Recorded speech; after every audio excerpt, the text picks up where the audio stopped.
Okay, so today, I should remind you, if you have regrades, please get them in by Wednesday. I think we're going to be fairly stringent about that deadline. So if you've got regrades, make sure you get those in. Okay, so today we are going to return to the subject of programming with shared memory, which you're all pretty familiar with. And the topic will be how we make programming with synchronization easier using a concept called transactional memory, which is pretty interesting. And so let me introduce the topic by talking about what you already know, right? So we've talked about synchronization primitives, low-level synchronization primitives, and we said that the key hardware mechanism you need to implement synchronization is an atomic load and store, right? And these come in a variety of different types, right? You could have fetch and op, test and set, compare and swap, and then we said that on modern systems, they actually break these into two different memory operations, load, linked, and store conditional, and the coherence system connects them together and makes them atomic. All right? So the key thing you need to implement synchronization primitives is an atomic load and store, right? And so once you've got this in your hardware, then you can implement various different kinds of atomic operations, synchronization operations like locks and barriers. And of course, with locks, you can implement lock-free data structures. However, programming with these, admittedly higher level synchronization primitives is still pretty difficult, right? So we've seen that, it's actually pretty challenging to develop lock-free data structures. If you're not careful you do the wrong synchronization order, you end up with deadlock. And so the question is sort of, are there better ways of dealing with synchronization? And in particular, can you raise the level of abstraction and make it easier for programmers to get both correct programs and high performance programs, which is what we're all after, right? Okay, so the idea then is we're going to talk about transactions. We're going to talk about the fundamental programmer's view of transactions, which is really basically pretty simple. And then we're going to talk about how, transactions differ from synchronization primitives like lock and unlock. And then once we kind of understand why you'd want to use transactions and how you'd use transactions, then we want to talk about how you implement transactions. And they're both software and hardware ways of implementing transactions with different performance characteristics. And so we'll talk about that. But before we talk about the details, we'll also talk about some of the basic design space trade-offs that you have for implementing transactions, dealing with how you deal with the different versions that get created with transactions, how you detect whether there are conflicts between transactions, and the granularity of detection, right? So, and this will kind of, remind you of our discussion of cache coherence. And when we talk about cache coherence, we talked about two levels at which you could do detection, right? We spent a lot of time talking about doing detection at the level of cache lines. And what was the problem with doing things at the level of cache lines? Something that, of course, you revisited on the midterm. What happens? Yeah. You get false sharing, right? So what if you do the granularity of detection at like the operating system page level? False sharing gets much, much worse, right? So we'll see this notion of granularity of detection, rear its ugly head again as we talk about transactions. Okay, so first of all, why is locking, as we've currently discussed it, difficult, right? The fundamental problem is this trade-off that the programmer has to make between having a correct program, which is what we all want, and having a high-performance program, which is also what we want, right? I mean, the purpose of taking, this course, parallel programming, is to develop high-performance programs, right? So there's this fundamental trade-off that one has to deal with, and this comes down to sort of the granularity at which you do the locking, right? So if you do it at a coarse grain, then you get a low degree of concurrency, right? So you imagine, right, when we're talking about locking data structures, you can have a lock around the whole data structure, right? Or even worse, you can imagine that I have a lock on all of shared memory. So every time I touch shared memory, I have to grab a lock, and that means that only one thread can be touching shared memory at any one time. So this is low concurrency, right? And so, of course, the opposite extreme is to go to some sort of fine-grained locking scheme, right? And this can, have much higher concurrency because now many threads could potentially be touching the same data structure if you've got fine-grained locking. However, the problem here is now you open yourself up to the potential for problems with correctness, right? So deadlock, racism, and such, right? So the question then is sort of, is there a better way of thinking about or implementing synchronization? And that is the reason for transactions, right? So let's look at sort of an example. So suppose I want to make a deposit into your account, right? So the first thing I need to do is to get your account balance, and then I need to increment the account balance by the amount of money being deposited, right? So first I do a get from your account, and then I increment the balance, and I put that back in your account. Well, you'd be pretty annoyed if in the middle of the get, somebody else wanted to give you some money, right? And so they got the wrong amount because you didn't have synchronization, right? So the way to fix that is to make the deposit method atomic by using locks, right? And so you put locks around, you take an account lock, and so if you do this, right, then you're going to ensure that the deposit method is atomic. However, you could, instead, if you were using transactions, you would just wrap the atomic construct around the whole of the contents of the deposit method, and you're declaring to the system that you want this sequence of statements to be atomic, right? So the thing to take note of is that atomic is declarative. You're saying what you want the system behavior to be, and you don't have to explicitly talk about how it's actually implemented, right?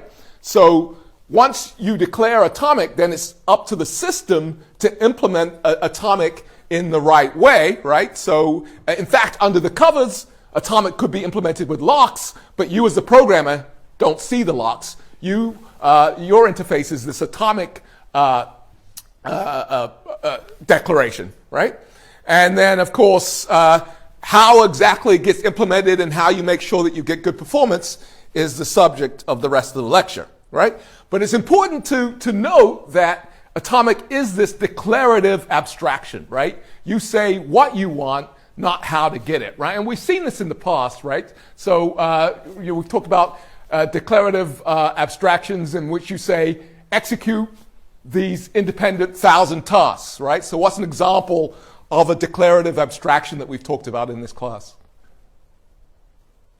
Like a bulk launch of ISPC tasks. Yes, so an ISPC for each, for example. That's exactly correct, as opposed to an imperative abstraction where you say explicitly how you want the behavior to work. So you want to say, for example, instead of saying, launch a bunch of independent tasks, you say spawn n worker threads, assign threads to work explicitly using some sort of shared task queue, right? So the synchronization analog to declarative versus imperative semantics are, transaction says perform this set of operations atomically, whereas if you are dealing with locking, then you have to explicitly acquire locks, perform the operations, and release the locks. And so the abstraction is much lower level, and it's imperative. It says what to do as opposed to, it says how to do it as opposed to what to do, right? So imperative is how, and declarative is what? Okay, any questions at this point? Okay, so let's talk about what sorts of semantics you have with transactions, right? So we're talking about transactional memory, which is inspired by database transactions. How many people here have taken a database class? Good, a fair number of you, right? So in databases, you hear about ACID properties, right? So we have similar semantics for transactional memory. So you've got an isolated sequence of memory accesses, right? So the first key thing that you want in your transactions is atomicity, right?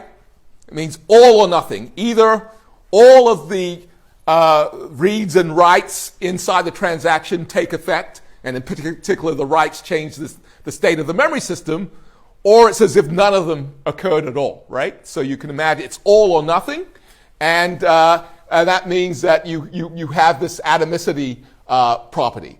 The second property of transactions is this notion of isolation. The fact that within a transaction, any of the reads, or in particular the writes that are made by the transaction, cannot be observed by any other transactions in the system.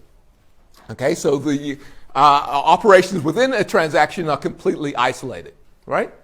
And then lastly, the last property is serializability, which says that, hey, the order, I can have a serialized order of the execution of each of the transactions in the system, right? So I can order all the transactions in the system in a serial order. However, the exact order is not specified by the programmer, right? That's left up to the system. But there is a serializable order that we can impose. The system will be imposed on the order in which the transactions commit. Okay? So we've got atomicity, isolation, and serializability. We don't really have durability because, of course, memory can fail, right? So that's the D is missing in the semantics or the properties of transactional memory.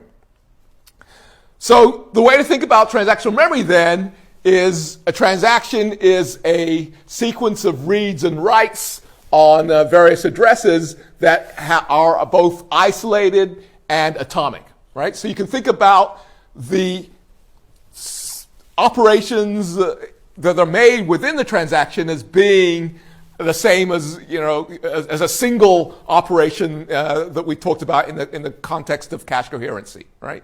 So that each of the transactions then can be thought of as a single atomic memory operation that occurs and that can be serialized by the system, right? So with this in mind then, what consistency model do we have for transactional memory?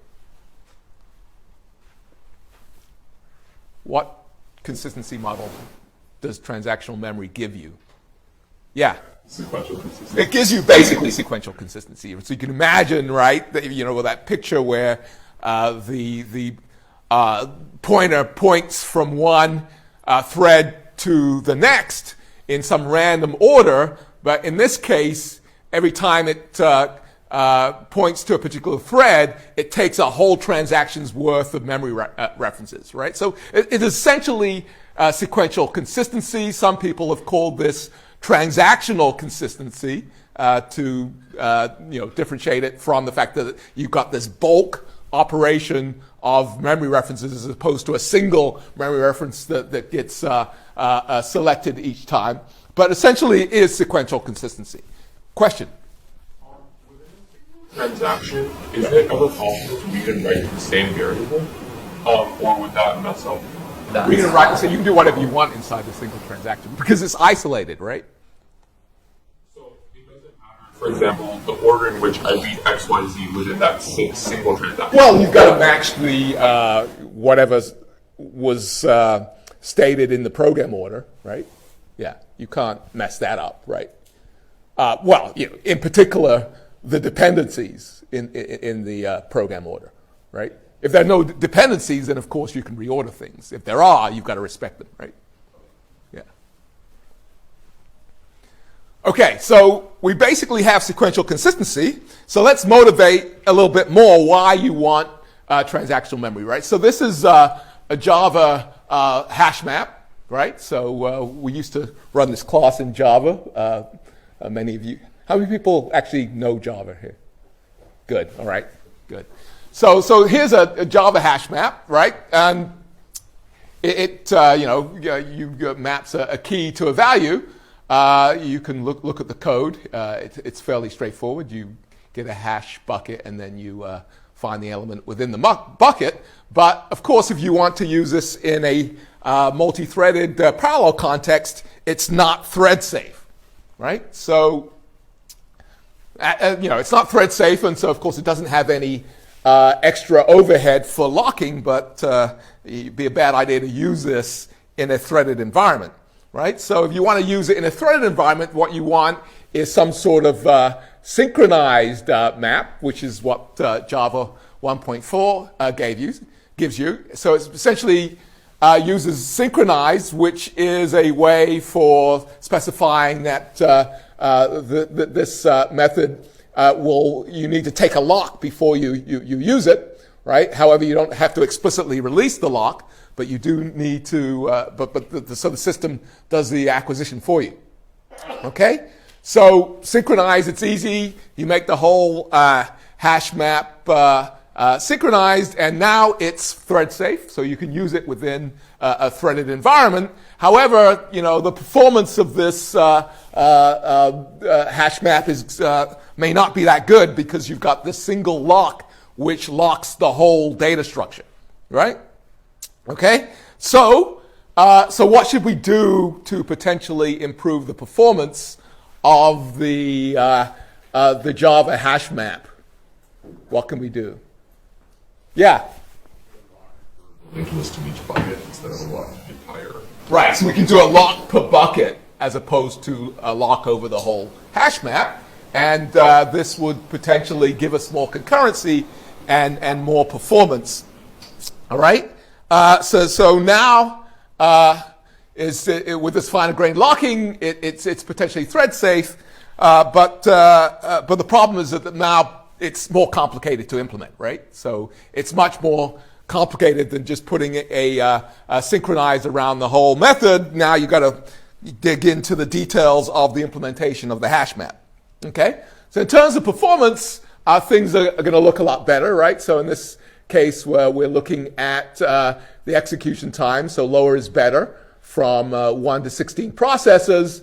And so the synchronized, the whole hash map doesn't really improve much, right? So you see performance roughly doesn't improve with parallelization because you don't have enough concurrency.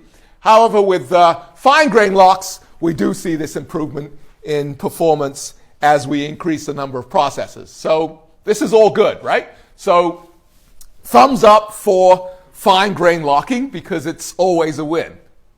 Is it always a win? What's happening here? So in this case, the coarse-grained locks,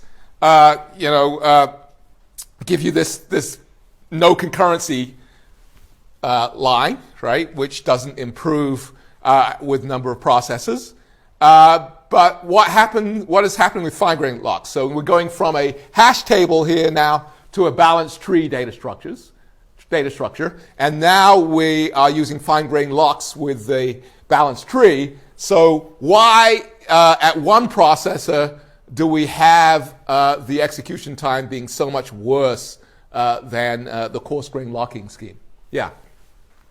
The ratio of work we do for lock and unlock on the tree, where compared to what you're doing with the hash table, where you're iterating over a full linked list for lock unlock. Right. So you've got to take if you do potentially doing hand-over-hand locking, you've got to take a lot of locks for very little work, and so you have a lot of overhead associated with the fine-grained locks, and it takes you 4 processes worth of capability in order to overcome the overheads of the fine-grained locks, right? So this is not so great. I mean, it does scale, but there's a lot of overhead that you have to overcome, right? So the question is, could you do better? And so with an atomic construct, right, you would just use atomic and say that you want the method to be atomic, and thought there's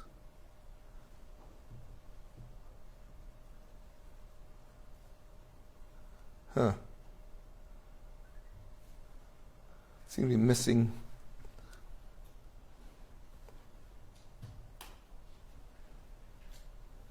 It's coming later. Coming later. All right. So the idea is that with atomic, I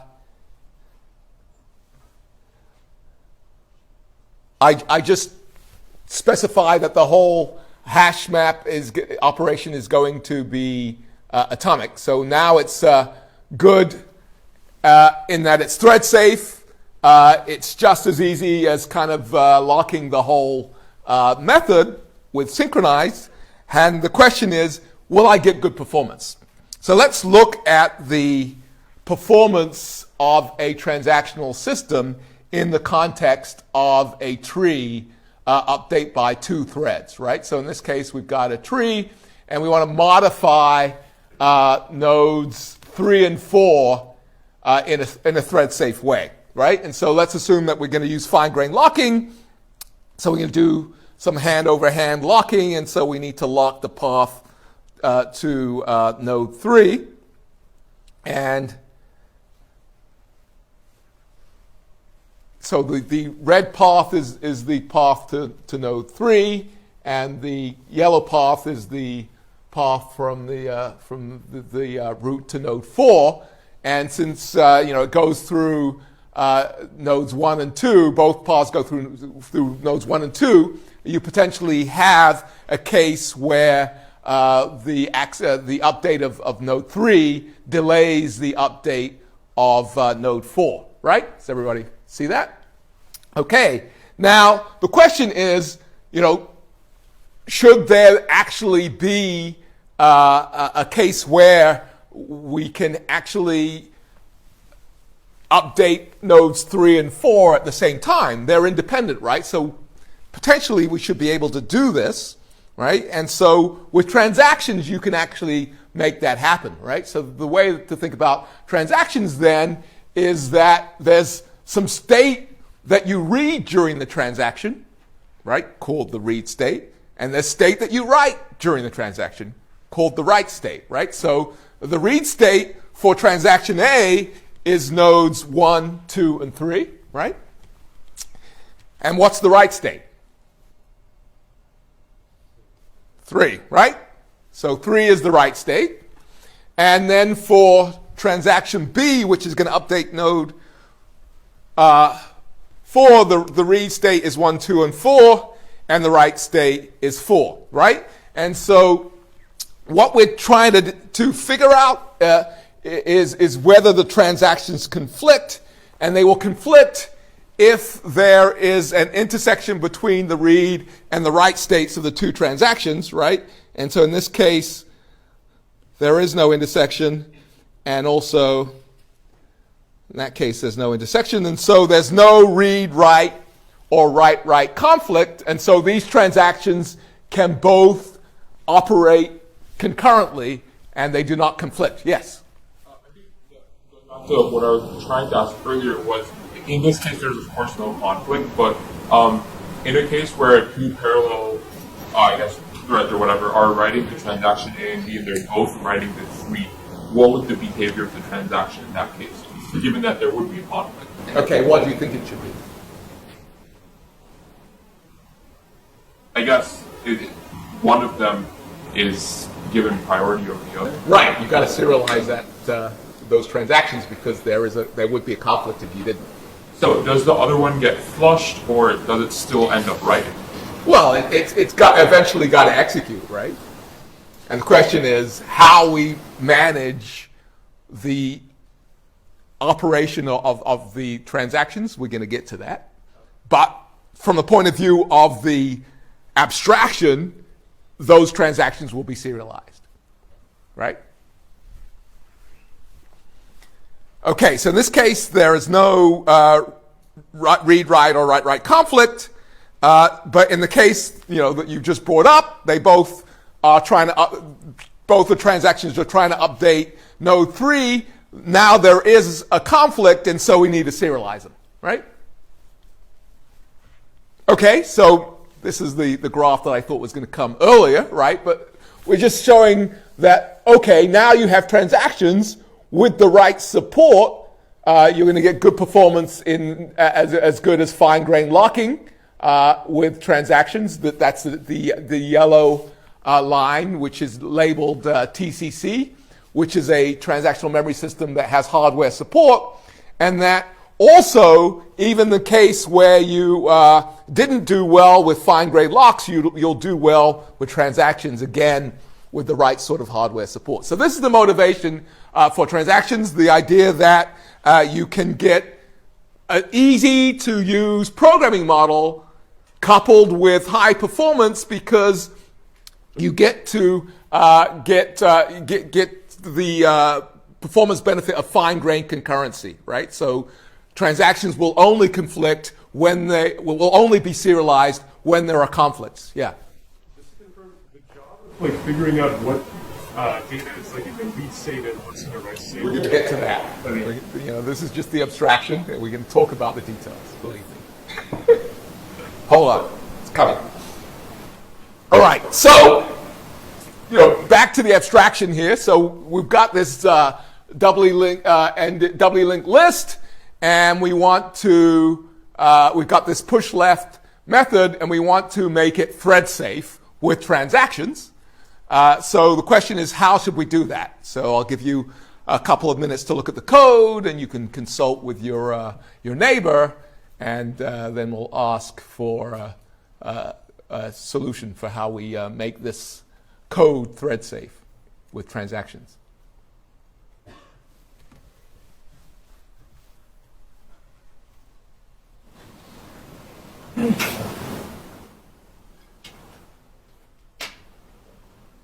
As soon as somebody has a solution, let me know. Yeah. All the lines below the QN val equals val. That's correct, right? So just make all of the operations on the variables associated with the doubly linked atomic, and then you go, right? None of the tricky hand-over-hand locking and figuring out what's what. You just say, hey, I want all this stuff to be atomic, and system, make sure that you do as you're told, right? Okay, so everybody get that, the idea that it's fundamentally easier to program with transactions. Another benefit of transactions is what happens when failure occurs, right? So how do you deal with failure atomicity, right? In the case of locking, you've got to remember to, in your exception handler, release any locks that you've acquired and clean up things in the right way and restore memory or the state of the system to the way it was before the method executed. And this is much easier with transactions because essentially when you abort a transaction, it's like a big undo, right? So you get the state of the system back to the point at which you started executing the transaction. Great, right? You don't have to worry about figuring out what state you need to put back. You don't have to worry about releasing any locks that you've acquired. And so it's a very clean and easy way of recovering from exceptions. So, failure atomicity with instructions, right? So if, you're trying to do a transfer and it fails, you can, the transactional memory system will guarantee that any memory updates are undone, and you don't have any locks that you have acquired that are lying around potentially causing deadlock. Okay, a really important idea in sort of software development is the idea that you should compose smaller modules together to build bigger, more complex software systems, right? And so you want composability in your system in order to make sure that you can kind of build complex software from simple components. But the problem is that with locks, this idea of composability breaks down. Look at this example, right? So we want to do a transfer from account A to account B. And so, what we're going to do is we're going to use a nested synchronized in which we get a synchronized, essentially take a lock on account A followed by a lock on account B, right? So this is fine. So if we call transfer from A to B on thread 0 and transfer from B to A on thread 1, what happens? Well, we get deadlock, right? We first, thread 1 first gets a lock on A, and thread 2 gets a lock on B, and now we're in a deadlock, the deadly embrace situation, right? So how do we fix this? So what's the solution to not having deadlock in this situation? Yeah. That's one solution. What if I don't give you transactional memory, I only give you locks? Yeah. Can you synchronize the withdraw A and synchronize B deposit? Synchronize A. No, but you want this to be atomic, right? Yeah. You always have to synchronize in the same order. Right. So you need to order the lock acquisition by some global order, right? So maybe you could use always synchronize a lower numbered lock before a higher numbered lock, right? So you need some global mechanism, but this global mechanism breaks composability, right? Because now you need to know globally what to do in order to compose these simpler components together, right? And so this system-wide policy, breaks software modularity, and so what you want then is transactions, right? So you want to wrap an atomic around the withdraw and deposit. But as we've already seen, there are atomics inside withdraw and inside deposit, right? And so now you've got nested atomics. But nested atomics, how should nested atomics work, right? If I told you nested atomics, what would you assume about the outer atomic? Yeah.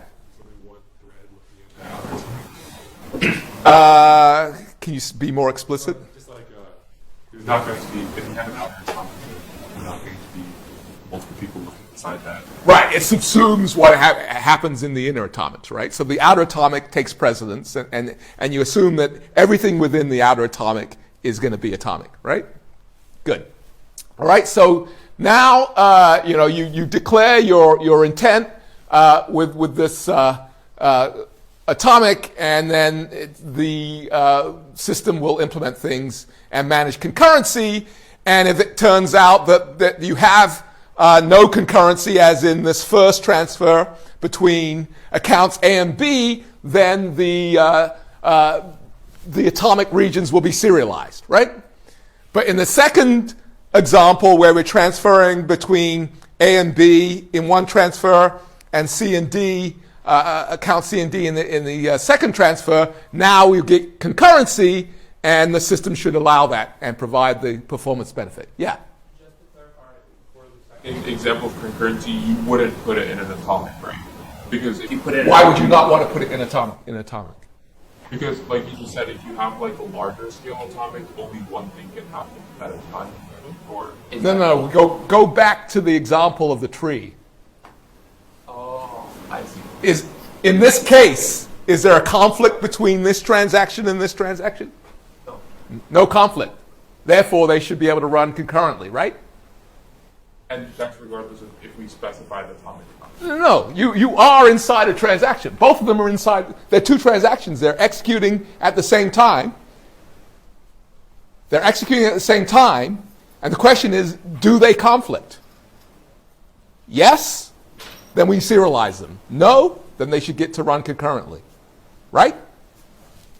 So in this case, we serialize the two transactions or the two transfers in this example. And in this case, we allow them to run concurrently. It's important that you get that. Other questions? All right, so we have this, that's the key benefit of transactions, the fact that you do allow this concurrency if there are no conflicts. All right, so, just to recap now then about transactional memory and why we want to use a construct, right? So first of all, we've got this notion of it's an easy to use synchronization construct, right? So, we said it's difficult for programmers to get synchronization right. You're stuck between optimizing performance with fine-grained locking or getting correctness with coarse-grained locking. And so the idea is that transactions are as easy to use as coarse-grained locks, but potentially could give you the performance of fine-grained locking. Okay? And so, the idea is, instead of you, the programmer, having to worry about how to implement the details of a fine-grained locking scheme on a complex data structure, such as a tree or a doubly linked list, you let the system do the work for you and give you high performance. And then this notion of failure atomicity in recovery, this idea that you can recover simply by aborting the transaction and letting the system recover the data and not have to worry about releasing locks that you've acquired. And lastly, a very important point is the fact that transactions compose, right? And so you can compose simpler modular components together to form more complex software systems and not have to worry about a global locking scheme. Yeah. Well, why is it that you can only obtain most of the benefit? Like, is this not optimal? Well, the question is that in certain cases, you may be able to do something that's you may know something about the data structure, which means that by just looking at the read and write state, you could do something a little more optimized, right? And that's because you know something about the data structure, right? So if I just look at read and write state, I might say that these things can conflict, but you may know that something else that says, hey, they really don't conflict, and that in fact you could get concurrency here, right? So yeah, I mean, it's usually extra knowledge that you bring to the implementation that would allow you to do better in the case of a pure transactional memory system. Yeah. Fine-grained locks also used to be better in some cases. Like, if you put atomic on something they're always gonna have to be serialized, but a fine-grained lock, part of that would actually be concurrent? Yeah, maybe. Yeah. Again, you might be able to get finer granularity than you can with a transaction. Yeah. Okay. So it's important to understand that sort of there is this difference between atomic and locking. They're not the same, right? So atomic is this declarative construct saying, here is the behavior I expect of the atomic region, and locks are a way of implementing synchronization, right? And locks can be used for purposes beyond atomicity. And just because you have atomic doesn't mean that all your problems are solved. You could still use atomic incorrectly, and these are called atomicity violations.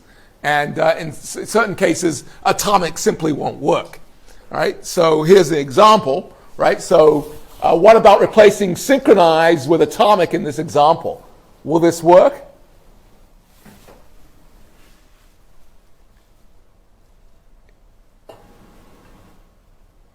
So I replace synchronized with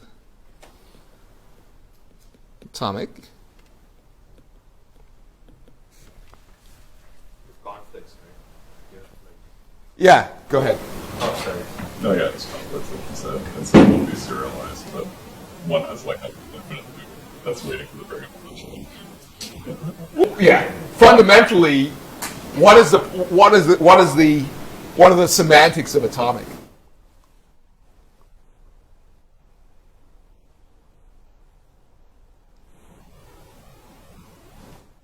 If there are conflicts, it's going to see them lagging, like you have a light here. If I gave you this code, given that I've told you about the semantics of atomic, what would you expect to happen? Yeah. The two blocks need to be scheduled in a serializable manner, and this code relies on kind of the flag set being interleaved between the other threads flag set at the level. Right? So if I ran this code, what would happen? Or live lock, right? Yeah. This will be an infinite loop. Why?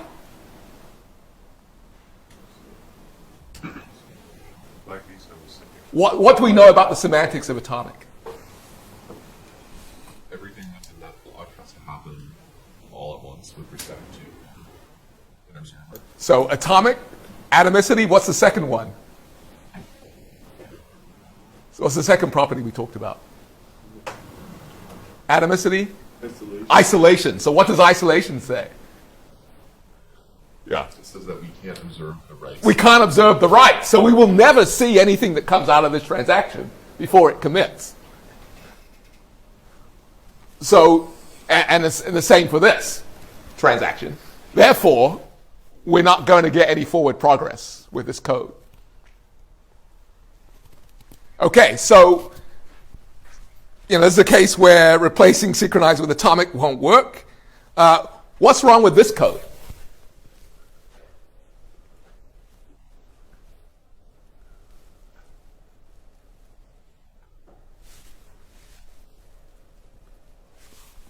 Yeah. You don't know the order in which the three atomics will run, and so if like the pointer gets set to null after pointer set to A, then the last atomic will not be in that like where we say B. So what might happen? I may dereference a non-pointer, right? And how would I fix it? Right. So we wanted to get rid of that, right? So this is known as an atomicity violation, right? So where you put atomic around the wrong set of code, and therefore your behavior, your atomicity behavior, is incorrect. Okay. So. All right. So any questions about the abstraction of transactional memory and sort of why it's useful? Okay, let's talk about the fun stuff, the implementation of transactional memory. How do we actually make this abstraction work? Okay? So, we got to talk about the three components of the abstraction: atomicity, all or nothing; isolation, which we just talked about; and serializability, right? And so these are the properties that an implementation of transactional memory has to provide, and it has to provide these things while giving you as much concurrency as possible, right? So that's the goal, right? And in thinking about a set of transactional memory implementations, there's a space. An implementation space that is defined by how you deal with the transactional memory state, which is called data versioning. So how you deal with the uncommitted state that a transaction hasn't committed yet, and the committed state that a transaction that's previously committed has already updated. So that's the data versioning policy. And the second component of transactional memory implementation is how we detect conflicts. When and how we detect conflicts, and this is called the transaction conflict detection policy. So data versioning policy and conflict detection policy. So let's start by talking about data versioning. So this is how we manage the state that hasn't been committed yet by the transaction and the state that has already been committed by previously completed transactions, right? There are two ways of managing data. One is called eager versioning and requires the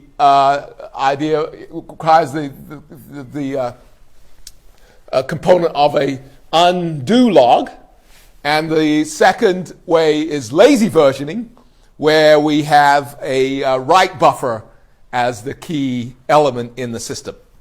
So let's look at these two kinds of doing data versioning.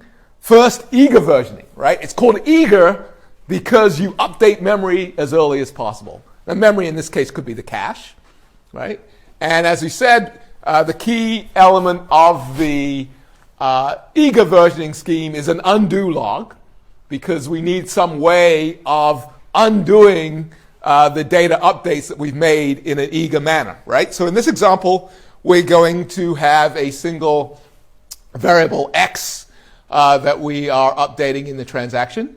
And x initially has a value of 10 in memory. And the transaction is going to write 15 to x. And so what we do then is we put the old value of x into the undo log, right? So x value of 10 goes into the undo log, and we eagerly update memory. So memory becomes 15, right?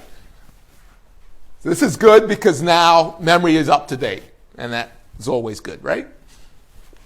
Now, what happens when we commit the transaction? What should we do?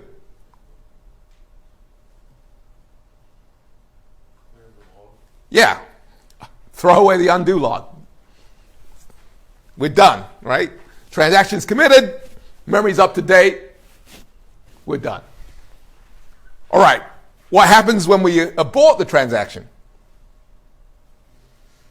Now we need to restore memory to the state before the transaction executed, right? And so now this becomes we need to apply the undo log to that, and we get memory back to its original state. Okay? Yeah. Is this sort of orange and code we have to put the log somewhere? Yeah. We're getting there. has all sorts of impacts on the implementation of what you do, and we're going to talk about both hardware and software ways of managing this, right? So we have this undo log, and we update memory, we restore memory to the state that it was before we started the execution of the transaction. Okay, so that's eager. Yeah, question? When do transactions abort again? Is this like for an error or an outcome? Well, you can abort for it. You just pull the abort cord, and you can bail out of a transaction whenever you want, right? And you know that none of the state of the memory is being changed. It's great, right? But the other reason that you might want to abort a transaction is because you detected a conflict, right? Yeah. So you just do the transactions, and if there's a conflict, you undo it. Well, there is the system has to determine when to. You will usually just restart the transaction, right? You try again. Yeah. If the undo log is like a certain size, like it tells you how much money you pay with it. Yes, it depends where you keep the undo log, right? So you could have an explicit cache for the undo log, or you could have just put it in regular memory, and And depending on sort of whether you've got specific hardware mechanisms for handling it, or you just put it in memory, which would be the most scalable mechanism. You put it in memory and you have a cache and things happen. Right. So you assume that there's locality in all your accesses, and caches work for memory that you access here too. Yeah. Is it right to say that all the transactions start concurrently and until the observer completes?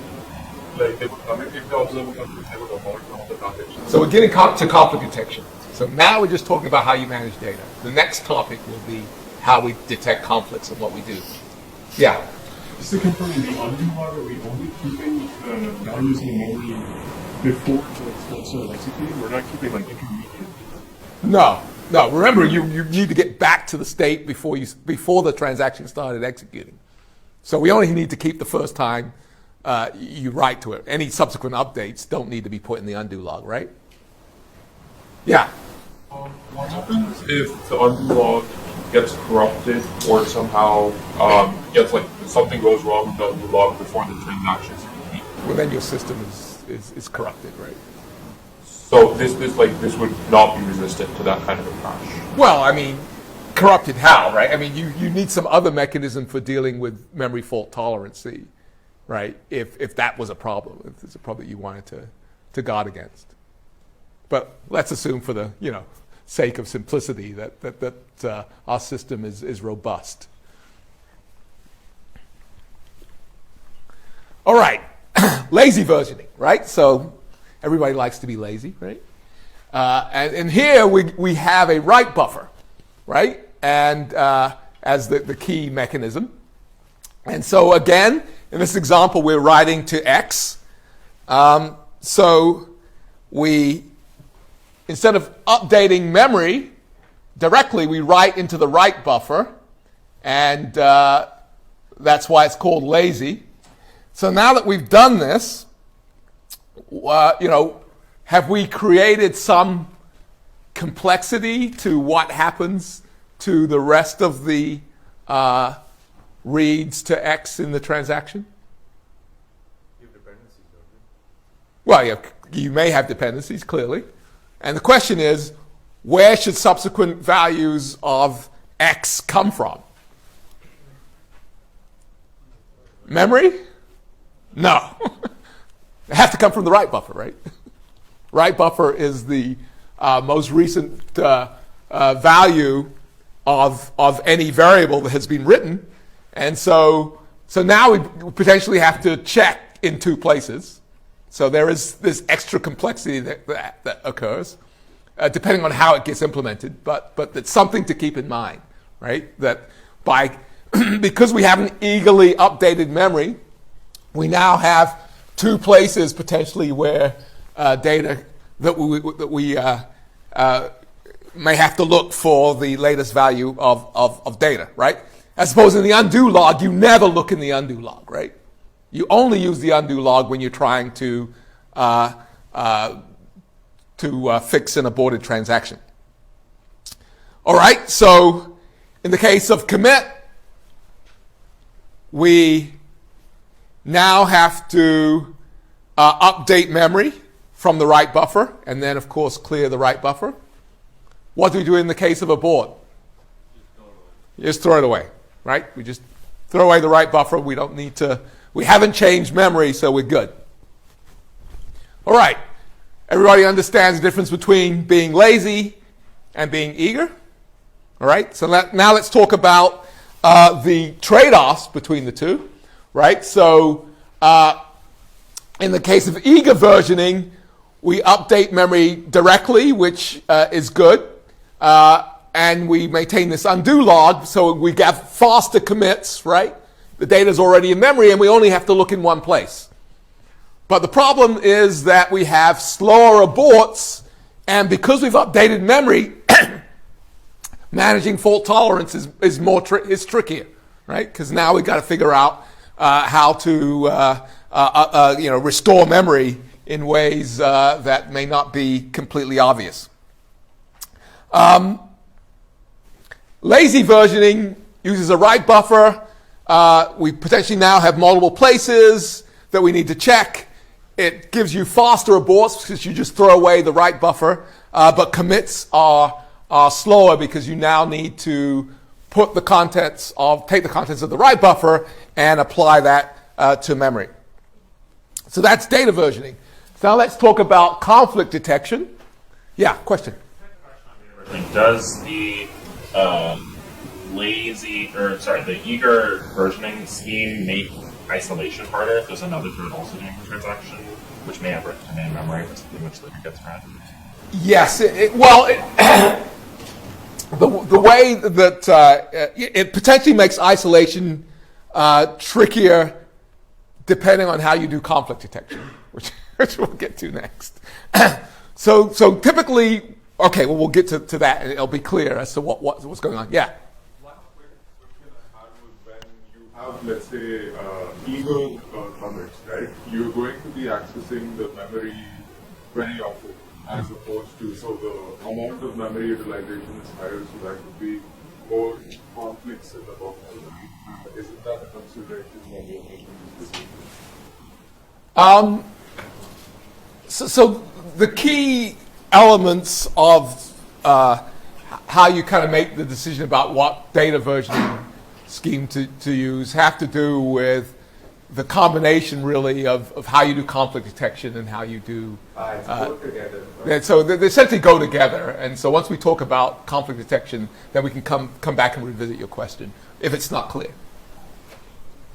All right. So conflict detection, right? So we need to detect conflicts, right? So either read-write conflicts or write-write conflicts, right? So essentially, you've got two transactions, A and B, that are either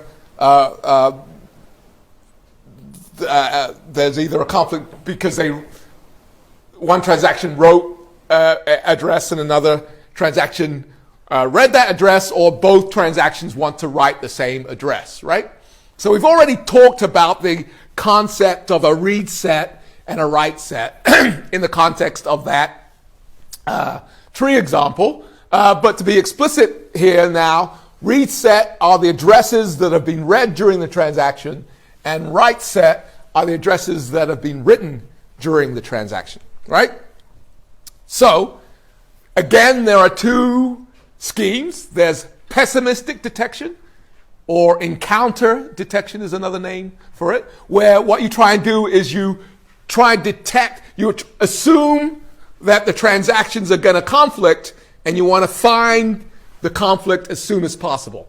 That's why it's called pessimistic. Okay? So, and then the contention manager decides whether you should stall or abort the transaction. And we'll look at examples where we do both, right? So let's look at pessimistic in this case. So we get in these diagrams, we're going to assume an aggressive contention manager that always allows the writer to win, and so other transactions have to abort. And in each case, we want to be able to look at the pessimistic detection policy. And so on every access, you need to do the check for conflict. Okay, so in this case, we have a read of A by transaction 0, right? So in this case, the read set of transaction 0 is A, right? And the write set of transaction 1 is empty, right? So the check says no conflict, right? So we keep going. And here, with this access, the write set of transaction 1 is B, and the read set of transaction 0 is still A, and the write set is empty. So again, no conflict, right?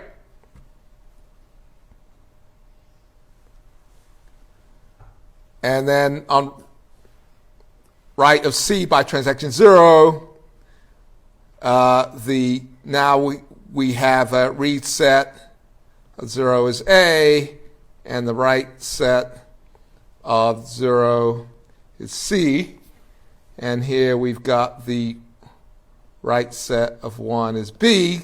So again, we do the check and there's no conflict, and both transactions commit. Okay? That's the first case. All right. Second case. Let's get rid of the... All right. So in the second case, I've got a write of A, and I do a check, and then I do have a read of A on transaction 1, right? And so in this case,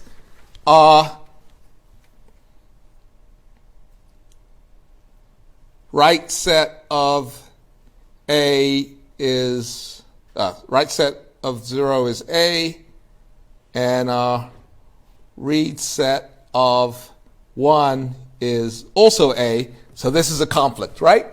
And so what are my options here?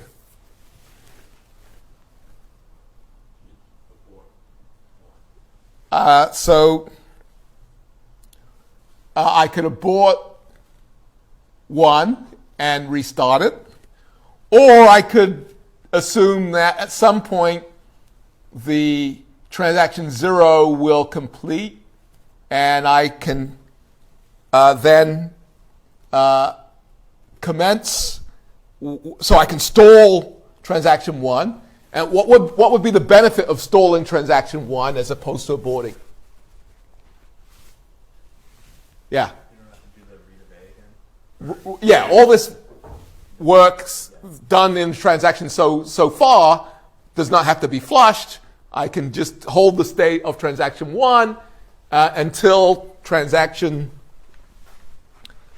0 completes, and then I can resume transaction 1 until it completes. So this is an early detect and stall. Yeah?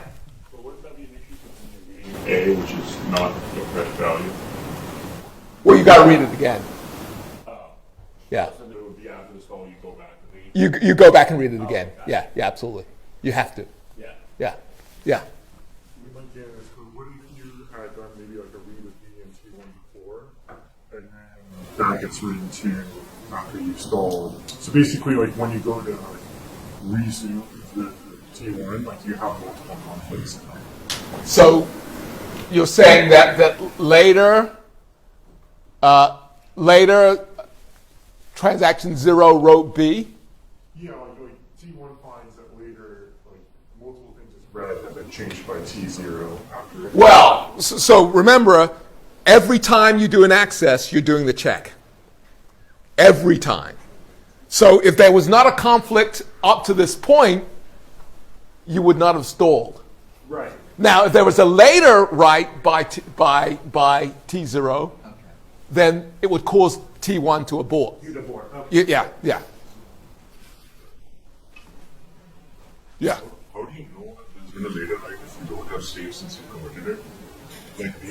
Do you check on like read on whether your current read states are similar to what's Well, the system has to keep track of the read state and write state of all the transactions that are in execution. Yeah, but like T0, let's say it's committed that transaction, right? Once it's committed that transaction, is it still sitting there? Like, is it still like? No, and then you're done, right? It's committed the state. It's committed its state. Yeah. It's updated the state of the system, and then every other transaction that's running will get the latest state that. But like he said, like P1 is already read like B, which has been written somewhat later in P0, let's say. Yeah, at that point, so on every pessimistic detection says on every access I do the check. But how do you kind of do the check here? No. So if the case is, suppose above here, I had read B, for example, okay? And then down here, I wrote B. At this point, this would cause this transaction to abort. Oh, I see. Right?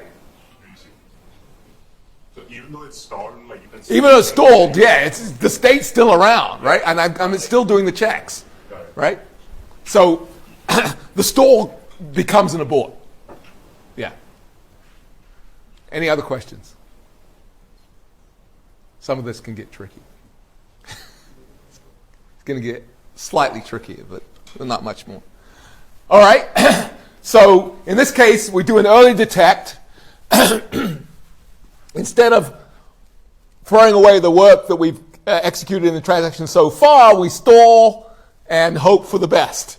And we wait for transaction 0 to commit, and then we can commence executing transaction 1. All right. So case 3, we're going to do read of A. Read set of 0 is A. The read set and write set of transaction 1 is empty, so the check passes, right? And then we do a write of A on T1. So what happens in this case? Yeah.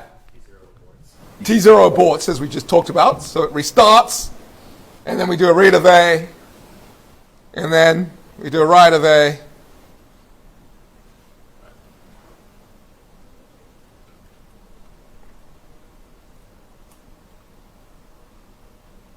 Okay.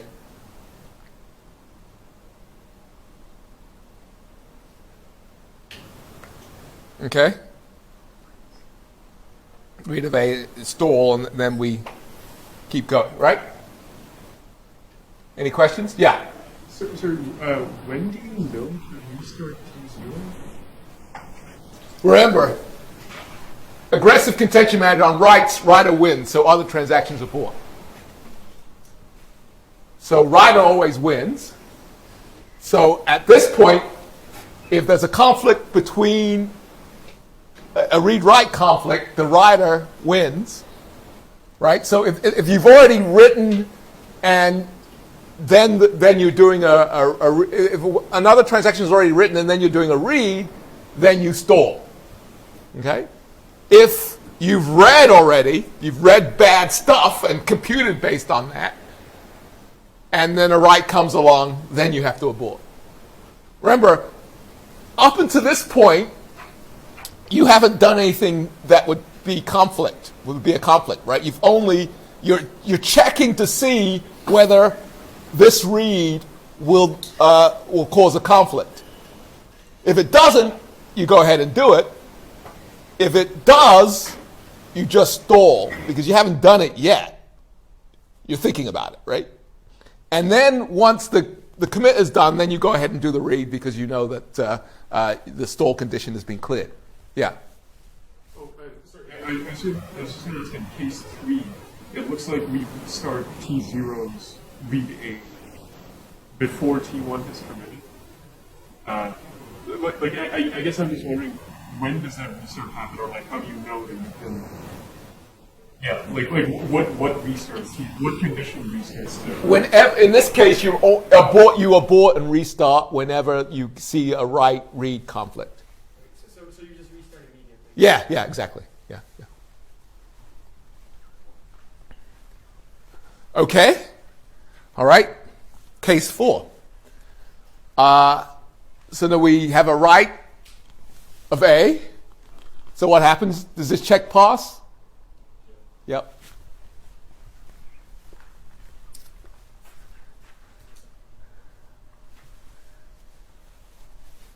We have a write of A on T1.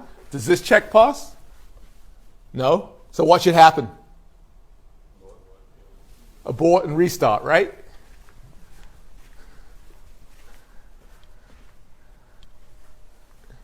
and we have a write of A. So what should happen? Okay.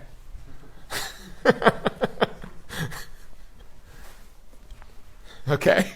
So we're not going to make any progress, with this scheme. So the system has to detect this situation, right, and allow one of the transactions to complete.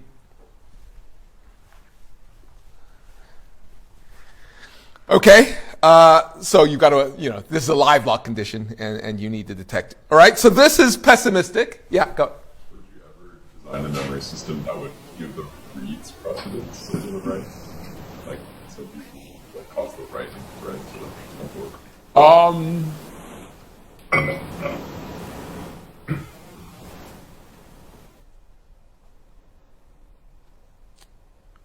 Let me think. So so you've already written.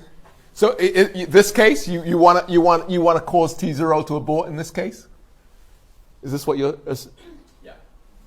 I can't see why you want to do that.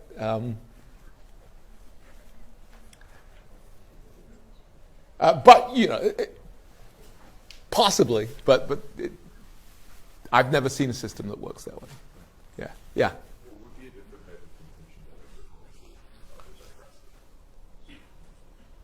Other than sort of allowing rights to,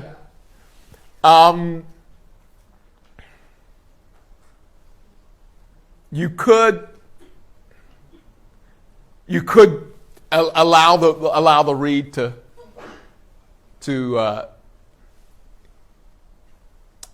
you could allow the transaction that's already running to. I mean, you could abort the transaction that's doing the write. Right, instead of having the write do having the reading transaction be aborted. It's like a first come, first serve. Yeah, right. But yeah, there are many options for contention management, and different systems have been implemented with different advantages depending on sort of what the particular application scenario is.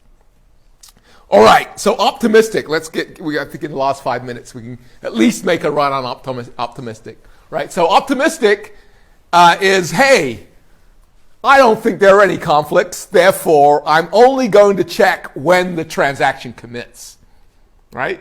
Until that point, I'm going to assume that everything is hunky-dory and there are no conflicts, right? And so the nice thing about this is that you can always give precedence to the committing transaction. So the committing transaction will cause all other transactions to abort, right? So let's look at the example here. We're not doing any check. So pessimistic is I detect as I go. Optimistic is I need to check the write set of the committing transaction, which is B, against the read set of all other transactions. In this case, just 0, which is A and C. There's no conflict. So the detection says, the conflict detection says no problem, and the commit happens. Yeah? Is read set what? T0. Sorry. You're right. So write set of 0 is C. Okay?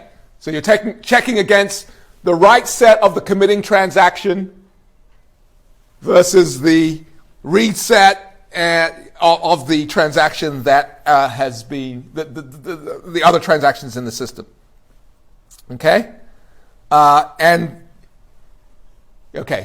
talk about okay. So in this case, what happens? The write set of the committing transaction is A, and the read set of the other transaction in the system T1 is also A. So what has to happen? Right, you abort and restart, right? And so in this case, you don't get to stall, right? So you got to restart. You don't detect early that this is going to be. This is sometimes called a doomed transaction, right? Because you know at this point that this transaction will not succeed because there's already a write in the system that's going to cause a conflict, and therefore you waste all that work. In case 3, we have a read of A, so and write and commit, right? So we read A. Of course, that read of A could happen anywhere in the transaction, right? It could have happened after the write of A here. It could be down here in time, right? Right? But it doesn't matter, right? So in this case, T0 is committing, and its write set is empty, right? So you're checking the write set of the committing transaction versus the read set of other transactions, right? And you say, go ahead, right? In some cases, and if I gave you an example, I would say explicitly, you might want to check to see whether the write set of the existing transaction conflicted, but it really doesn't matter because the serialization is such that the committing transaction is going to update the state of the memory, and even though there are other writes that exist, there will be no conflict, right? So in this case, we do the commit and of T0, and then we do the commit of T1. And in fact, the read of A, you serialize these transactions, the read of A happens before the write of A in the serialized transaction order. And so that means that, of course, transaction 0 should not see any of the updates of transaction 1. All right, so in this case, we have a read and write here, and what should happen? So the read set of T1 and the read set of T0 are both A, and the write set of T0 and write set of T1 are both A. So what should happen here? Yeah. T0 should restart because we have a conflict between the committing transaction and the transaction that already exists. And then we restart, and then we go ahead and commit. And in this case, for the pessimistic detection, there was no forward progress. But here, with optimistic, you do get forward progress. Yeah? So the write to A that T1 performs, right? That value might depend on the fact that T0 had written to A before, right? Because T1 reads A after T0 writes to A. So doesn't that mean that when we abort T0 and restart, but T1 is already committed, like the values that T1 has committed are committed assuming that... Remember, everything's isolated until the transaction commits. So there are no values being communicated between transactions until commit time. So any values that T1 and T0 are reading at this point existed before the transactions commenced, or were created inside the transaction themselves. Yeah. Eager versioning, or if you're writing it to memory, how do you... Yeah, so eager versioning and optimistic detection don't go very well together. Yeah. Why in case 3 do we not restart, but in case 4 we do? What's the difference there? In this case? Remember, what's the rule for a committing transaction with optimistic detection?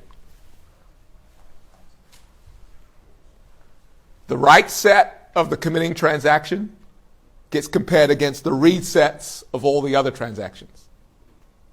What's the write set in the case of case 3? It's empty, right? There's no conflict. But you don't compare the reader. You only do like one way. You don't do the other way. No, it's the write set of the committing transaction. Okay, so I think time's up. So we'll pick this up again on Thursday, and we talk about software and hardware implementations, and we might move into discussion of application-specific or domain-specific hardware.